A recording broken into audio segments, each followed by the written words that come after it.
Hello, good morning. मी शिवानी. ज्या कारणासाठी माहेरी आलेली होती तो दिवस आला. आज माझ्या माहेरची यात्रा होती. तर सकाळी सकाळी आम्ही ना गावातच नाश्ता करायला गेलो होतो, कारण की काम होतं गावात, तर तसंच नाश्ता करून येणार होतो.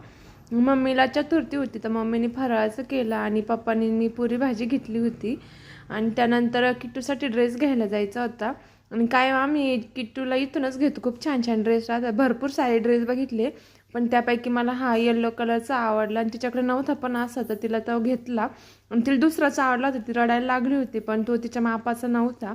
आणि तिथून घरी यायला निघालो, खूप लेट झालं होतं.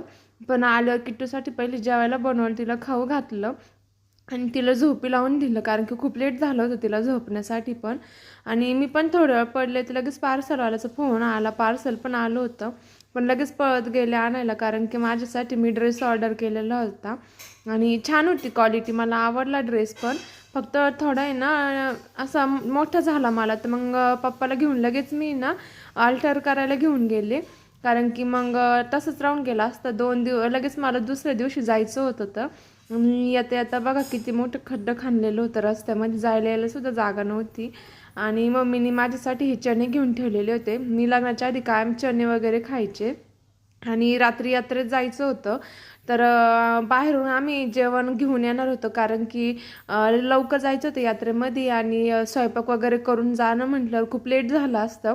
आणि तिकडून आल्यावर परत जेवणं वगैरे भांडे वगैरे मग मम्मीलाच भरपूर ताण पडला असता. मग आम्ही बाहेरूनच जेवण वगैरे घरी नेऊन ठेवलं होतं आधीच, सगळं पार्सल वगैरे घरी नेऊन ठेवलं.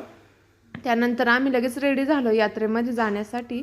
आणि पिलूचं गळ्यातलं, माझ्या गळ्यातलं, कानातलं सगळं काढून ठेवलं होतं, कारण की नको मग रिस्क घ्यायला, कारण की यात्रेमध्ये कोणी पण चोरू शकतं, कोणी कोणी पण चोरू शकतं, मग नको रिस्क घ्यायला.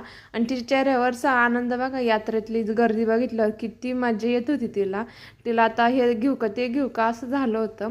आणि खूप सारे राईड्स आले होते, नवीन नवीन आलेले होते. तर मी कोणत्या राईड्समध्ये बसले ते नक्की बघा पुढच्या ब्लॉगमध्ये.